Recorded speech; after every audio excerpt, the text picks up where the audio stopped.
Hi, everybody. I'm Vladimir Dutit. We are watching all the news happening in the United States and around the world. Massive cuts hit the agency that provides aid around the globe, and only a handful of staff remain at USAID. This as many of President Trump's executive orders face legal challenges.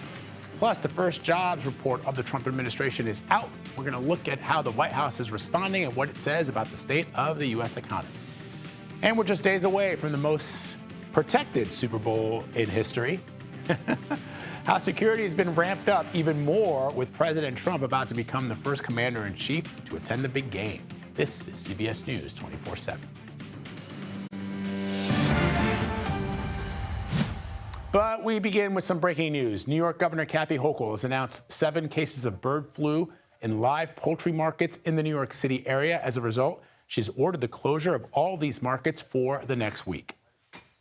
Out of an abundance of caution and to thwart any further transmission, we're issuing a notice and order to temporarily shut down all live bird markets in New York City, as well as in Westchester, Nassau, and Suffolk counties.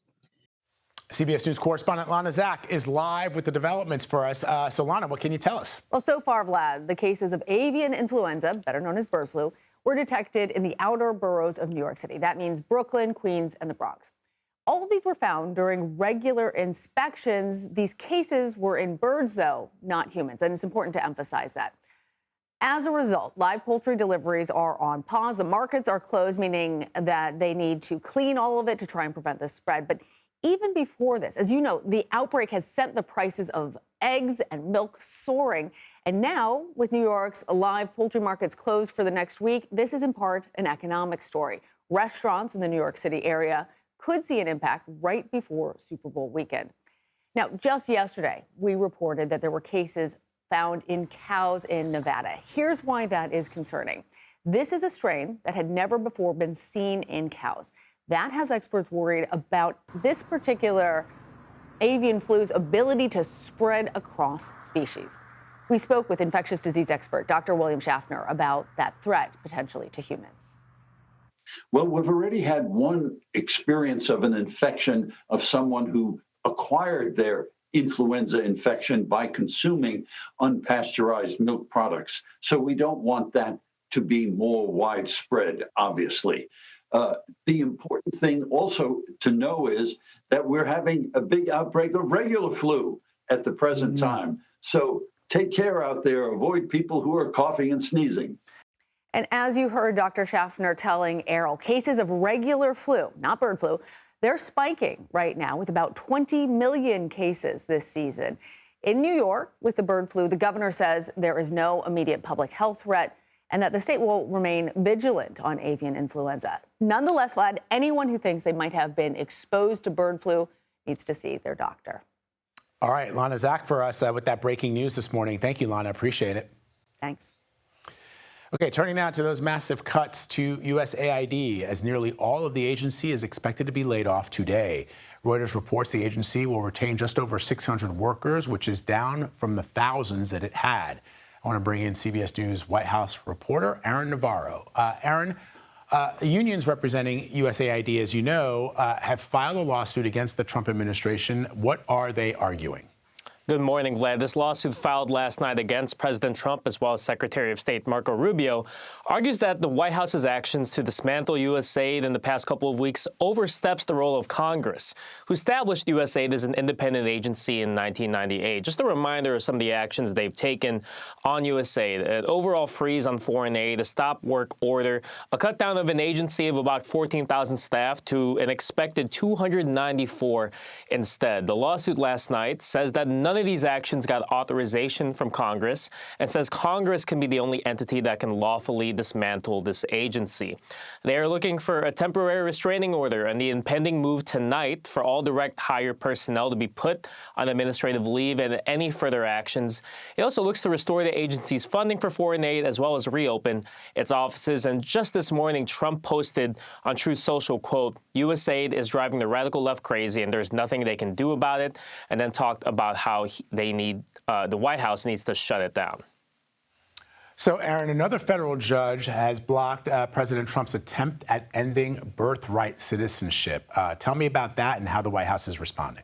Yeah, also last night, the White House's, or the Department of Justice filed their first appeal against this block in Washington, and they continue their argument that those in the U.S. illegally are not subject to the jurisdiction of the United States, kind of looking at that 14th Amendment language, and therefore their children are not U.S. citizens. They're looking to kick that case up to the Circuit Court of Appeals out in the West Coast, but certainly one of the many things that they're going to have to respond to in terms of litigation in the next couple of weeks.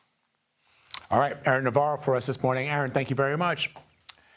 New data out this morning shows the United States added just 143,000 jobs last month. That is less than economists predicted. The report also showed that the unemployment rate fell slightly down to 4%. CBS News Money Watch correspondent Kelly O'Grady is here in Studio 55 to talk more about this. So a little cooler than expected, Kelly. Yeah, that's right. Though I want to highlight that December, remember, that was a big beat. It was around 260,000 jobs. That was actually revised up to 307,000 jobs. So it's kind of like, okay, January maybe not as good as expected, but December better than expected. Okay. All to say, we are still in a strong labor market, but I think what you're seeing is hiring is starting to slow down. The fact that unemployment number, it ticked down to 4%, that's a little bit of a trend that we've seen the past couple of months. It means people aren't quitting their jobs. This is a little bit of a tighter labor market for someone who might be out there looking for something. But again, headline number, it is still within the trailing 4-month average of numbers that we've added each month. And so what does that mean for interest rates going forward? We are not getting a cut, Brad. And that's as certain as I've ever seen you on this show. It was like, before I even finished asking the question, you're like, we're not getting cuts. Look, we didn't get a cut last month. The next Federal Reserve meeting is end of March. We will get another labor report, a couple more inflation reads. But as we've been talking about, inflation has been ticking up. The job market, the fact that the unemployment rate ticked down to 4%, it does not make the case for the Federal Reserve to do an interest rate cut. All right, Kelly O'Grady for us. Always great to have you. I love that certainty, Kelly. That's why you're here.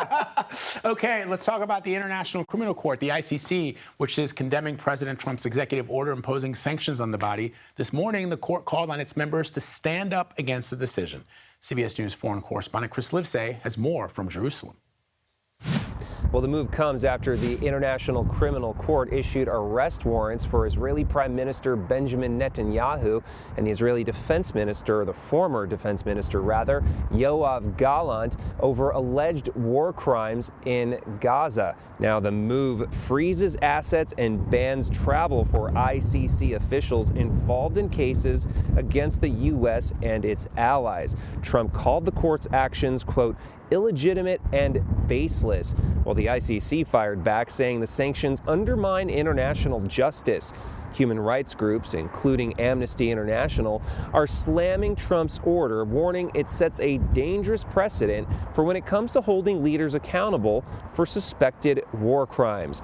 Palestinians have been outraged by Trump's recent proposal to resettle all 2 million Gazans outside of the Strip and to turn it into, as he put it, the Riviera of the Middle East. Meanwhile, a fragile ceasefire in the Gaza Strip continues to hold. Tomorrow, we're expecting to see Israeli hostages released in exchange for Palestinian prisoners as part of that ceasefire agreement. Hamas is still holding 2 American citizens believed to be alive. Back to you. All right, Chris, thank you very much. SoCal, Edison says its equipment may be linked with the ignition of the Hearst fire last month.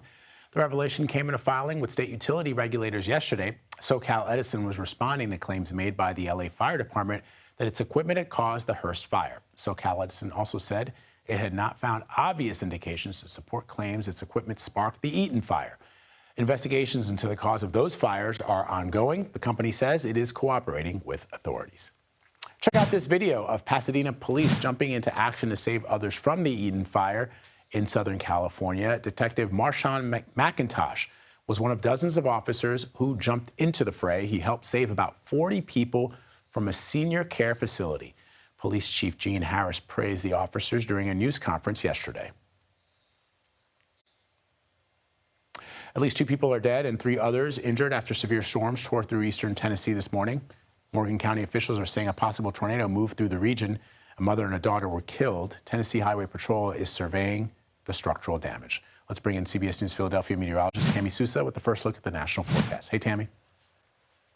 Well, yeah, you know what, Vlad? This is the tail end of these systems that have been moving across the northern U.S., bringing all the snow and frozen precipitation to the northeast. So we're going to see another one of these moving through. We're going to start over here in California because this is where the one has formed, the most recent one, and it has moved through the area, and we're going to continue to watch this. Now, as it parades to the east, it will take form. It'll bring snow across the Great Lakes. It'll bring snow into the Ohio Valley and into the Northeast and frozen precipitation. And this is just the first of 3 more that are going to do the exact same thing. Let's go ahead and talk about what everybody can expect from this whole system, because this is going to be a very, very busy period out there now through all of next weekend. That's what we're basically looking at. So here's the system. Watch it as it moves off to the east. You can see frozen precipitation across Philadelphia, turning to snow in New York, and a lot of snow up into New England. So how much snow are we talking about? Well, where you see those darker shades of blue, that is where we're going to see the significant snow of 3 to 6 inches, maybe some isolated amounts more. That is basically in New York and on up through New England. 1 to 3 if you're looking at areas closer to, say, New York and down into Philadelphia. Icing is going to be another problem with this. Take a look at this. Some places could pick up to a ½ inch of ice anywhere from Pittsburgh to Philadelphia and all the way down to D.C. We're going to talk more about this and what you can expect on the West Coast when I come back in a couple of minutes. Vlad? All right, Tammy, thank you very much. Still ahead, what we know about the search for small plane missing off Alaska. You're streaming CBS News 24/7. Right now, crews are searching for a missing plane in Alaska. Rescuers are scouring the water south of the Arctic Circle for any sign of the Bering Air Caravan. 10 people were on board. The Nome-bound plane lost contact an hour after takeoff from Unalakleet yesterday. Alaska's Department of Public Safety is trying to determine its last known coordinates. The disappearance marks the 3rd major incident in U.S. aviation in more than a week. The Army helicopter that collided with American Airlines last week was pulled from the Potomac River. All 3 crew members were killed, along with 64 people that were on the American Airlines plane. After a closed-door briefing by the FAA and the NTSB yesterday, Senator Ted Cruz of Texas told reporters the Black Hawk was flying with its safety system turned off. The FAA says it is temporarily slowing down air traffic at D.C. Reagan National Airport due to, quote, weather conditions and recovery efforts in the area. And at least 2 people have been killed in a fiery plane crash in Brazil this morning. The small aircraft came down over a busy avenue in Sao Paulo shortly after taking off, and it collided with a bus. Officials say at least 6 people on the ground were injured in the incident. There is no word yet on what caused the plane to come down. Israeli Prime Minister Benjamin Netanyahu and House Speaker Mike Johnson are expected to speak at any moment. The 2 were due to meet in the Speaker's suite on Capitol Hill yesterday, but they rescheduled to this morning. We're going to bring you those remarks as soon as they come in, so stick around for that. Meanwhile, CBS News congressional correspondent Nicole Killian is monitoring things out of our Washington, D.C. bureau. Nicole, so the Prime Minister has been visiting this week with lawmakers and also White House officials. Break down how those meetings have gone and what we're expecting today. Yeah, well, so far, so good. Although, as you mentioned, that meeting with the Speaker got delayed after the Speaker and House Republicans were at the White House meeting for hours on their legislative agenda. So that is why the meeting with Netanyahu got pushed to today. But he did meet yesterday with Senate Majority Leader Thune, as well as a bipartisan group of senators. Interestingly, kind of during that meeting, he was asked, Netanyahu, that is, was asked whether or not the U.S. should put boots on the ground in Gaza following the president's comments this week about a potential U.S. takeover of Gaza, but he quickly replied no. But that being said, of course, his visit on Capitol Hill comes against the backdrop of those comments made by the president that are still sending shockwaves throughout foreign policy circles and the Arab world. And so I asked Speaker Johnson more specifically if he subscribes to the view of the president and if that will be part of the discussion today with Netanyahu. And while he called the president's statement bold and decisive, a potentially good development, he also said it's one that merits further discussion and one that could be discussed when he meets with the prime minister today. Let me ask you about the president's choice for White House budget director, who was confirmed last night by the Senate, but his pick to lead the FBI saw his timeline pushed back. What's the latest on the president's quest to fill his cabinet? Where are we right now? Well, I think what you're seeing is, Senate Democrats trying to gum up the works, if you will, for Republicans and for the president. Obviously, for many of these nominees, they are still likely to be confirmed, but to the extent they can slow down the process, that is what Senate Democrats are doing. So we saw that with the vote last night with Russ Vought, the president's pick to lead the White House Office of Management and Budget. Many Democrats were concerned about the posture he's taken with respect to the federal government and believe that he will continue to enact on some of the upheaval we've seen within the federal workforce. So that's why they protested that vote, holding the floor for some 30 hours ahead of that confirmation vote last night. And then similarly with Kash Patel, the president's pick to lead the FBI, we saw Democrats during the Senate Judiciary Committee yesterday object and asking for a week delay because they wanted a second hearing with Patel to ask him about some of the staff shakeups at the FBI. But because that is unlikely to happen, therefore, the Judiciary Chairman tabled it for a week, so we expect that vote to happen next week instead. All right, Nicole Killian for us in our D.C. Bureau. Nicole, appreciate it. Most of us have ordered dinner online, but you've never thought about exactly how that food gets from the restaurant to your door. Well, I think about that, but maybe if you haven't thought about that, and the question becomes whether or not food delivery companies have liability over what their drivers do or don't do on and off the road. Now the city of Boston is trying to regulate an industry that largely goes without it. CBS News Boston reporter Brandon Truitt has more. You have seen them on the road and off it too. They blow through red lights and down protected bike lanes, just like this guy we saw on Tremont Street Monday afternoon. They're crazy driving any which direction.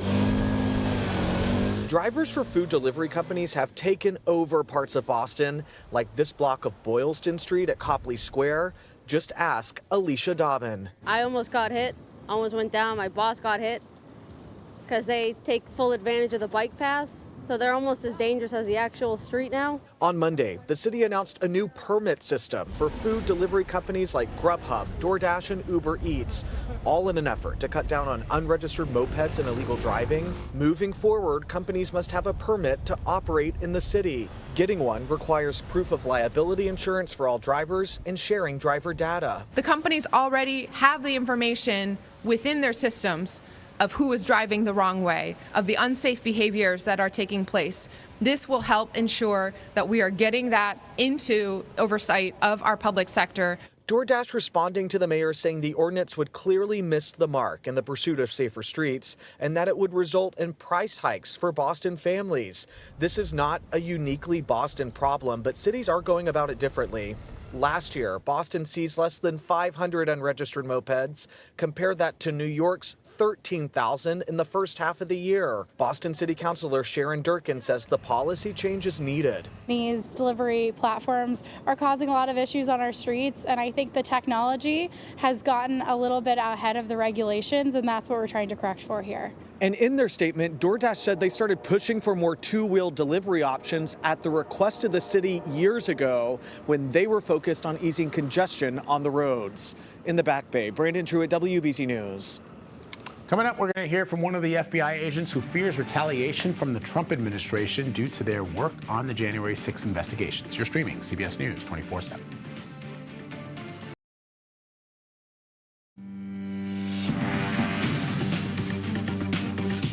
Here's a look at some of the top stories we are following. Dodgers pitcher Shohei Ohtani's former interpreter will spend more than 4 years in prison.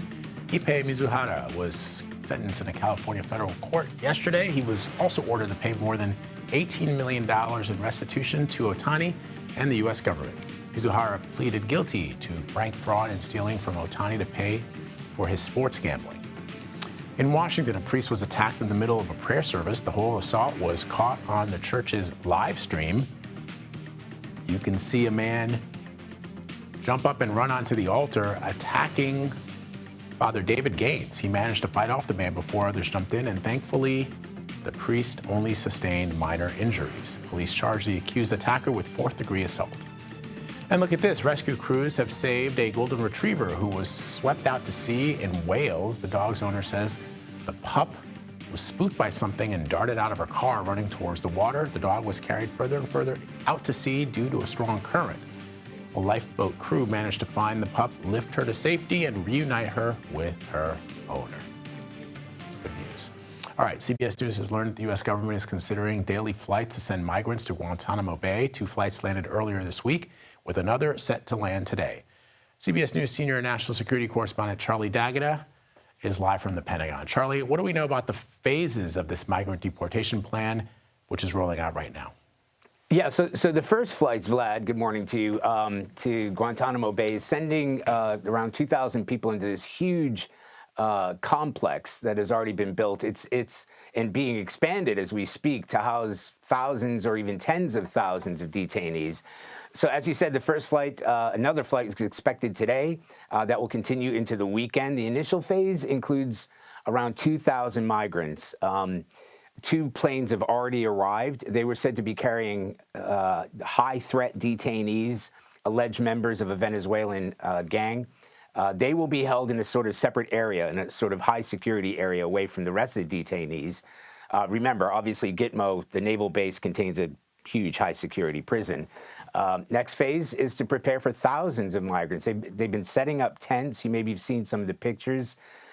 Expanding that massive detention facility to hold 30,000 migrants. That was under order of President Trump, an executive order last week. Homeland Security Secretary Kristi Noem is planning to visit the facility today. What we don't know is the long-term plan, for either resettling the migrants or keeping them inside that facility, which is of course going to raise legal questions about their detention. Yeah, let me switch gears, Charlie, and ask you about the battle over the Panama Canal. Panama's president is fighting back a claim made by the White House. Tell me what's going on here. I mean, call it what you want. There's a breakdown, communications, tit for tat, back and forth. There's a few ways to break it down. So it started when Secretary of State Marco Rubio posted on X that Panama had agreed to no longer charge fees to U.S. governments passing through the canal, saying the U.S. saving the government millions of dollars a year. Now, he posted that on X. Then Panama's president, Raul Mulino, said, well, hold the phone. He said he was very surprised by the claim. He went even further, calling it an intolerable falsehood, simply and plainly intolerable. Those are his words. So Secretary Rubio later kind of walked it back. He said he expects that Panama to remove the fees, but Panama has its own laws, and they're going to follow their own process. But he added, for good measure, it's absurd that we have to pay fees to a transit zone we're obligated to protect in a time of conflict. Those are his words. And President Trump has said outright, we want to take it back.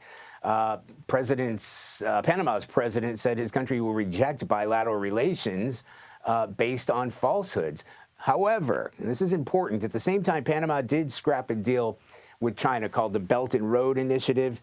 That would see a review of at least 2 Hong Kong-based companies on either side of the ports of that canal, which is seen as a win by the Trump administration. China said Panama caved in to coercion. All right. So, Charlie, I guess, does the United States want to put boots on the ground in and around the Panama Canal in the sovereign nation of Panama? No, Vlad, there have been so many reports of boots on the ground, whether it be taking boots off the ground in Syria, putting boots on the ground in Gaza, or perhaps deploying them to Panama. And the line, time after time, even the Defense Secretary Hegseth himself has said, if President Trump has a plan in place, this building, this organization, Secretary Hegseth himself, are prepared to follow through on those orders. Because yesterday they were talking about pulling troops out of Syria. We were asked if a plan was in place. A plan is always in place to pull troops out of Syria. It is always a plan to put troops into Panama if necessary. So yes, this is a planning organization. And if the call comes down from the White House administration, the Defense Department, the DOD, Secretary Hegseth himself, and pretty much everybody who works for him are ready to act on those orders. All right. Charlie D'Agata for us. Thank you very much. Thanks, Vlad. Federal judge has blocked, thanks, Charlie. A federal judge has blocked another potential project of President Trump's to release the list of around 5,000 FBI employees to the public who worked on the January 6 investigations. Now, those investigators say that that could put their lives in danger. CBS News Justice correspondent Scott MacFarlane spoke with an agent who investigated the attack and who now fears retaliation. We have protected their identity. The largest criminal investigation in FBI history has given way to potentially its largest crisis. Do you think this is a distraction? Absolutely. Personally, I've lost sleep over this. This agent, who helped arrest January 6th rioters, fears retaliation from new leadership of the Justice Department for speaking with CBS News. We just have a lot of unknowns, and it feels like no one has our backs. Trump allies at the Justice Department ordered the FBI to send a questionnaire nationwide to identify the personnel who investigated January 6th and make a list for leadership to review. The agent is one of approximately 5,000 names on that list. What was it like filling out that questionnaire? Saying what you did and when you did it? Really demoralizing. Defeated. We all feel defeated. And really for nothing. We just... The scrutiny and storm cloud hovering over FBI employees over their work on cases that yielded more than 1,000 guilty pleas and a 100% conviction rate in jury trials sends a chilling message, the agent warns. Moving forward, do we pick and choose? Are we allowed to pick and choose what we feel comfortable based Do you off think this might scare people off taking certain cases in the future? Absolutely. I mean, we're all humans. Agents who testified or signed their names to public court documents worry of retaliation from riot defendants. Your followers, any messages to them? Keep the fight, fight, fight, fight. Or their sympathizers. It almost as if these defendants that were all pardoned have been put on a pedestal of being more patriotic and more loyal to this country than the men and women who go out every single day away from their families and put their lives on the line. What do you make of that? I really am at a loss for words. It hurts. We'll say that. It hurts. A Justice Department official in a memo to the FBI earlier this week wrote that agents who are simply following orders or carried out their duties in an ethical manner will not be subject to discipline. But the agents and their attorneys tell CBS News they're not convinced. Back to you. All right, Scott MacFarlane for us. Thank you, Scott. Sources tell CBS News NASA is finalizing plans to bring astronauts Sunny Williams and Butch Wilmore back to Earth as soon as mid-March. That's about 2 weeks earlier than previously planned, but of course, still more than the 7 months that they initially thought that their space journey would last. CBS Evening News co-anchor John Dickerson spoke one-on-one with Sunny Williams up in space about what she's looking forward to when she comes back down to Earth. You know, you come and look out the window and you just go, wow, I got to pinch myself to be able to have this view. I like good coffee, so yes, I am missing a good latte. And my husband makes a good latte, so I'm looking forward to his latte. I'm also looking forward to seeing the rest of my family and my dogs and jumping in the ocean. I think that will be really nice to just be back on Earth and feel Earth that way. I love the notion that you're in outer space, but you just want to be back on terra firma. You can catch John's interview with Sunny Williams tonight on the CBS Evening News or streaming on Paramount+. Let's bring in CBS News Philadelphia meteorologist Tammy Sousa with another look at the national forecast. Hi, Tammy. Well, hello there, Vlad. I agree with her. Terra firma sounds very nice right now. In fact, this is probably kind of her view from space, looking at the Earth and looking at the United States. Well, guess what? North America, the United States, we have a parade of storms that we have been dealing with, and we're going to have 4 of them. First, we have the one this weekend. Wait for it. There's the one next Tuesday, Wednesday. Wait for it. Next Thursday, Friday, and the final one for next Saturday, Sunday. So we're going to have 4 storms. We're going to be extremely busy out there. The pattern isn't going to change anytime soon. And once they get locked in these patterns, then that's pretty much it. We're good to go, and they are set and ready to go. Let's talk about the snow and where it's going to be falling, because it is going to be quite a lot of snow, stretching from the Sierras up into the Cascades, across the Rockies, and all the way over to the East Coast. And in the Northeast, we're also going to be dealing with the problem of icing. That's going to be a big issue. So as far as that ice, take a look at this. We're going to be looking at perhaps ice that stretches through the Great Lakes, through the Ohio Valley. We're talking about, especially once you get into, say, Columbus and Cleveland, and then over to Pittsburgh and right on through Philadelphia and on up into New York City. So this is going to be the area of big concern where perhaps there could be up to a 1/4 inch and maybe isolated amounts up to a 1/2 inch of ice. And that is for this weekend's storm. We do have the snow, and the snow is going to be 3 to 6 inches, and then things will quiet down. It looks like everybody should be good to go for Super Bowl Sunday and all of their watch parties, but get ready because we have another major winter storm that will be headed our way next Tuesday, Wednesday, and Thursday. Vlad, back to you. All right, Tammy, thank you very much. We'll check in with you a little bit later. There is a corner of America where Friday arrives a little bit earlier than the rest of the country. Some people working in Friday Harbor, Washington, work a 4-day work week. CBS News senior national correspondent Mark Strassman takes us there. In the San Juan Islands, off the coast of Washington State, county workers like Brock Polda never got the pay raise they demanded. They've celebrated ever since. As soon as you heard somebody say, how about a 4-day work week, what'd you think? Light bulb. Absolutely. Polda drives a county truck. Nadine Varsovia, his girlfriend, works in human resources. To get paid the same amount of money and work 1 day less sounds like everyone's dream. It really is. It really is. I mean, you know, at the end of the day, money really only does so much for you. And what's the good of having that money anyway if I can't use it to do anything for fun? Especially in this magnificent isolation, roughly a 90-minute ferry ride from the mainland. San Juan County had a problem. It agreed that workers were due a raise, but the county had no money. Instead, it offered time, a 3-day weekend every weekend. Everyone I see on Friday when I'm in the grocery store running errands, they're just, must be nice, oh wow, county guy in here. And I just smile and laugh.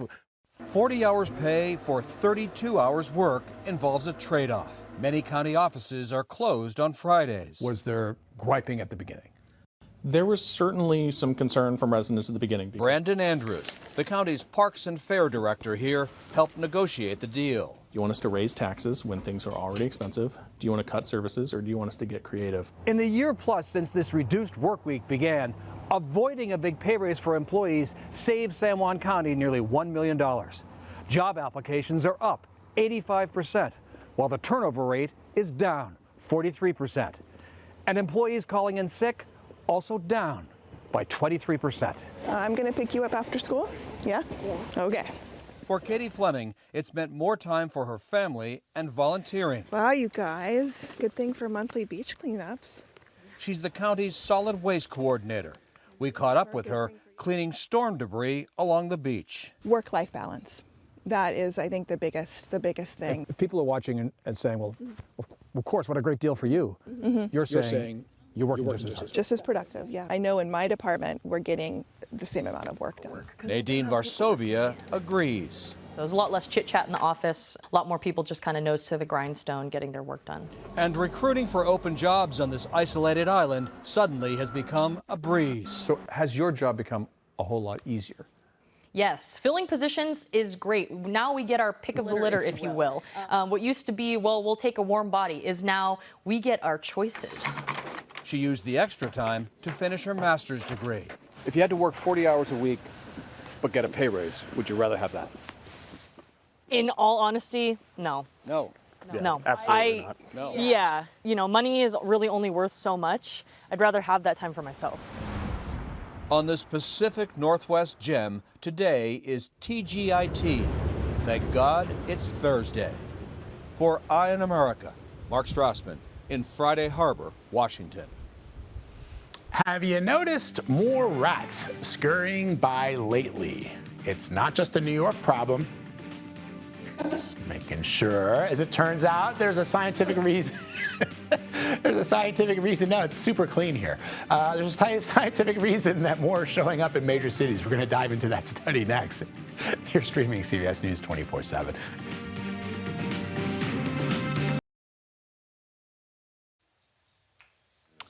You're looking at live pictures from Capitol Hill of Israeli Prime Minister Benjamin Netanyahu, who is speaking with House Speaker Mike Johnson We are going to continue to monitor what is happening there on the Hill between the two. And obviously, if there's some news to share, we will bring it to you live right here on CBS News 24/7.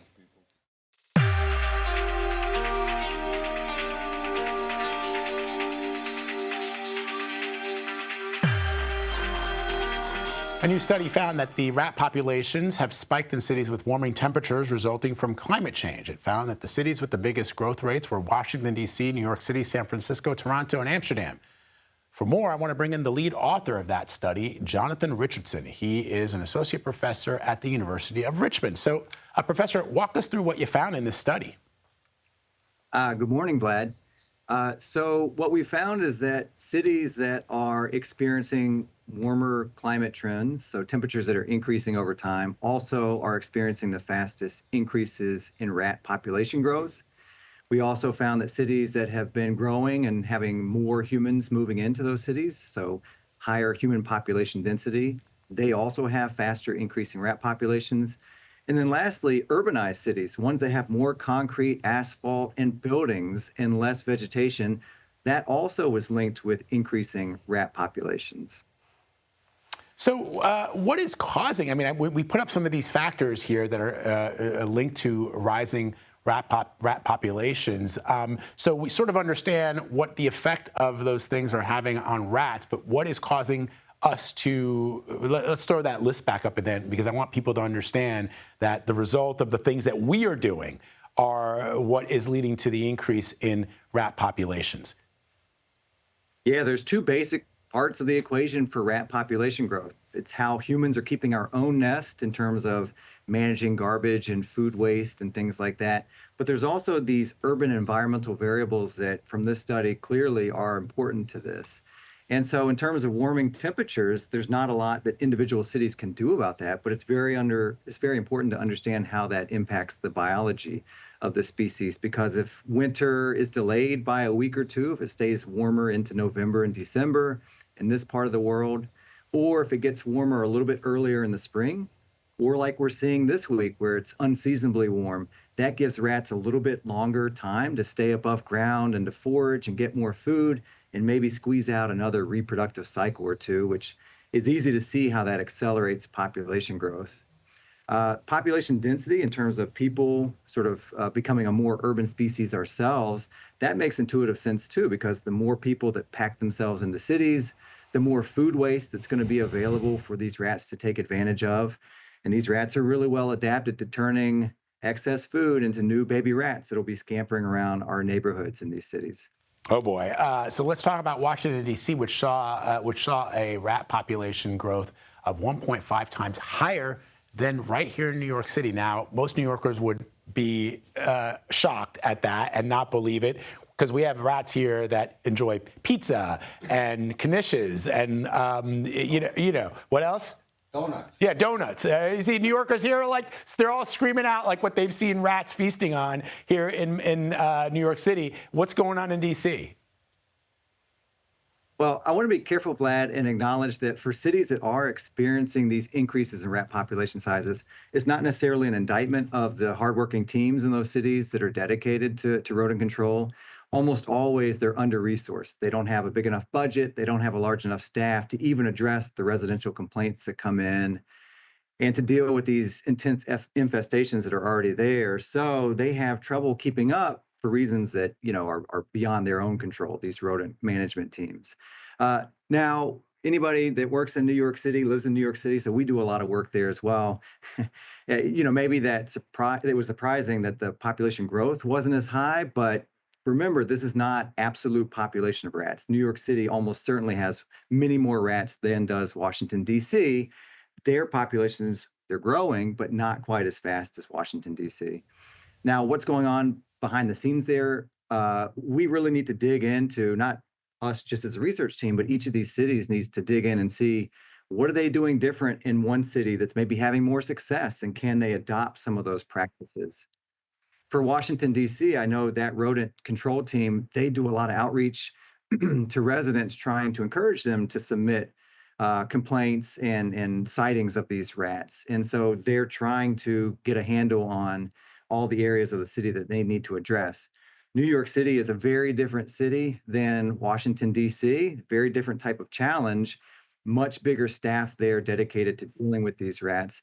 And of course, the mayor over the last 3 or 4 years has made it a priority to change some of the things that maybe make it possible for rats to live in New York, including the hiring of the rat czar. Fascinating. Professor Jonathan Richardson, thank you very much for sharing your insight. Thank you. All right. Have a nice weekend. You are looking at the Superdome in New Orleans. That's where the Kansas City Chiefs will take on the Philadelphia Eagles in Sunday's Super Bowl. We're going to go to the Big Easy next. You're streaming CBS News 24/7. We're just 2 days away from Super Bowl 59 in New Orleans. Between the Eagles and the Chiefs, and security is tight. Louisiana State Police showed CBS News their camera surveillance room that features AI technology ahead of Sunday's big game. CBS News national reporter Katie Weiss is in New Orleans and joins me now. All right, Katie, so what do they show you and how prepared are they for the game? Well, Vlad, this has been an effort that is pretty new here in the city to bolster the already standing 1,200 surveillance cameras that have been around for several years. This is an effort that was really spearheaded by the lieutenant governor as a part of the state's vision to have more of a presence here to assist local police with security efforts. There are several hundred cameras around the central business district here where the Superdome is located that use very specific technology that even has things like motion detectors, different kinds of recognition technology that can help solve and prevent crimes, they say. In addition to that, this project has even inspired similar projects in other cities. It's some technology that they're experimenting and hoping that they can continue to add upon. Take a listen. As time has moved on, technology has improved, which everyone is familiar with, whether it's a handheld device or a camera or an audio device. All of that helps in our profession. Specifically, it helps identify, prevent, and then, of course, respond to crime. And when we have these tools behind me, they really are a force multiplier. More importantly, we work smarter and more efficient to solve crimes or prevent crimes. And Vlad, get this, these cameras are even used in some western states to help detect the early stages of wildfires. So that way firefighters have a leg up on their response. All right, pretty cool. So let me ask you about the fans. What are you hearing from those fans who are participating in the pre-Super Bowl festivities? Well, as you can imagine, it's the Big Easy. Here, people want to let the good times roll. Police are very much about have a good time, but we don't tolerate lawlessness. And fans are very excited to come and have a good time. Already, you can see behind me, well, there were lines of people literally just 2 minutes ago. But I guess they managed to get their way through already into the Superdome. So if you are a fan and you want to come in and have a good time, the morning is the best time to do it because we know that thousands of people will be coming through here in the next couple of days to come see a big, exciting game. And are you excited for the game, Katie? Oh my gosh, of course. You know, I've never been to a Super Bowl ever, and I've never even, much less, been to a city where a Super Bowl was taking place. So excited to be a part of it. All right, very, very cool. Katie Weiss for us. Thank you, Katie. Appreciate it. Let's bring in CBS News Philadelphia meteorologist Tammy Sousa with the last look at the national forecast and your call for the big game, Tammy. Well, obviously, I'm in Philadelphia. Say it with me, Vlad. Say it. E-A-G-L-E-S, Eagles, yes? No. Okay, I'm getting crickets. I'm getting crickets from you. All right. Well, you know what? Let's talk about what's going to happen because for the game and for this weekend, we are going to be dealing with weather that is going to be coming through the area, and that is going to clear out just in time for the watch parties, both in Kansas City and Philadelphia. Vlad? All right, Tammy. I love how everybody in Philly is like, it's got to be Philly. Are you from Philly, Tammy? She's gone. Originally, no, I'm not. Oh, you're not? Aha.